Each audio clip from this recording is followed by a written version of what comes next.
I'm a co-editor of the South Sydney Herald, so I sometimes write articles, but I also sub-editor, you know, sort of look at all the articles that are coming in from our journalists on each issue, and I was part of the beginnings of the paper.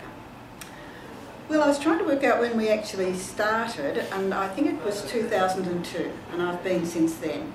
It was begun by Trevor Davies, who, you can see a photo of there's Trevor, who died, of course, not long ago. And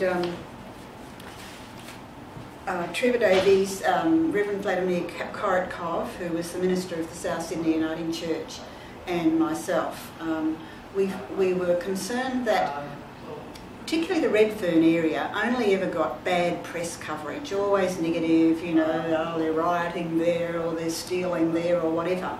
And we really wanted to set up a local paper which dealt more deeply with the issues faced by the people in this area, but also gave the positive stories as well as the negative ones. And so we started on a very small front. It wasn't a 16-page tabloid in colour. Apart from our minister, who of course is paid and is the managing editor, and the designer and the printer, everybody else is a volunteer. And at one point when I was applying for something, I did a bit of an assessment of how much volunteer work we are given every month. And I worked out that something between 450 and 500 hours of volunteer work is given to us every month. Our journalists initially mostly came from UTS. One of the journalism lecturers there, Wendy Bacon, would recommend that they offer their services to us, and we make a list of stories, possible themes, you know, of things that for people to do, and they choose which one they would like to do. And of course a lot of journalism students really appreciate having a chance to be published and practice the profession, and we give them nice references if they've done a good job and they're applying for work later. So they were volunteers together with a few other people too. It wasn't just journalism students, it was other people who thought they'd like to write for us. Then we also have volunteers who distribute the paper. You know, I carry the bundles myself even, still. Not far off 80, so I've got to keep my muscles moving. But anyway, we distribute them. Some of them are letterboxed and some of them are put in bundles in shops in various shopping centres. And it was called the South Sydney Herald because we were distributing in the old South Sydney area before it, you know, was all changed and became part of the city of Sydney and things like that. So it's really an amazing, I think, an amazing production, amazing achievement, and we have a lot of satisfaction out of doing it. We do get to know the local politicians and city councillors and leaders in the community, as well as discovering wonderful life stories of people, you know, who've often struggled and survived and made it, and yeah. And most particularly we wanted to make sure that we carried some good, strong stories from the Indigenous community here, because the block always just had this bad reputation, when in fact there are a lot of very fine leaders amongst the Indigenous people in this area. Not just because we're a church, but because we think it's good to have deeper reflections on many things. We do have a faith column, and I usually write it, but sometimes we have guest writers, because I happen to be a member of the clergy, retired.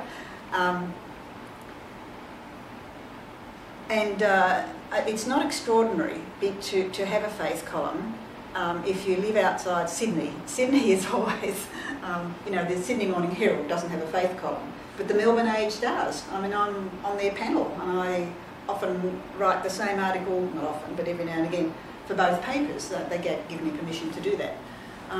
Because we wanted to just give we're radical, and we wanted to give a view of life and faith that isn't that sort of hardline, conservative, these are the rules and whatnot, but rather an invitation to love your neighbour as yourself, which is what we're trying to do in the paper.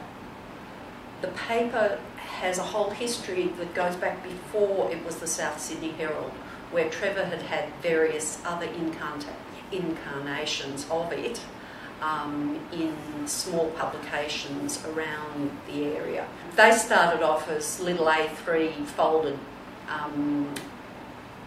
bulletins, initially just advertising chippo politics in the pub events and things like that, and the paper grew from that after he put the proposal to the church that for it to be an ongoing thing there needed to be a more solid backing than just this precarious how do I organise a folded sheet of paper. So these days the website, there is a section on the right hand side of it that gives where you can collect the paper, various outlets that have it in stock. That's where you can also download PDF versions of back issues of the paper. We're working through trying to make it possible for there to be information of community bulletin sort of events that we have on our community page at the moment. Whether that comes in some sort of interactive calendar, we don't know at this stage. Just still developing those ideas at the moment. And there is a volunteers section on the website where people can contact to become involved. So that might be some of the back office stuff where people have volunteered to do proofreading or sub-editing. Quite often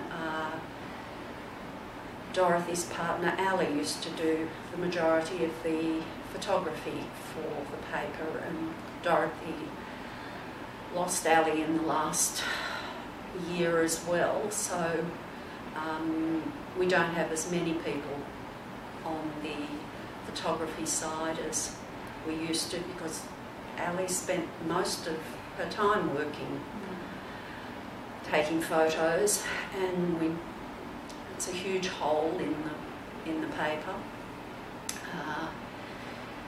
So people who've got talents for photography are welcome to volunteer their services. One of the opportunities that exists now that we have got the website in a format that allows more information than just the PDF versions on the old website is that it's possible to include more information than we can include in the print version. I mean, there's only so much that you can carry in 16 pages, and I mean particularly the opportunities for photo galleries and video that people, one of the things of course for a lot of the students is that assignment requirements are that they do have more video editing sorts of stuff, and now we've got the opportunity to provide them with a platform for them to upload stories of relevance to the area here.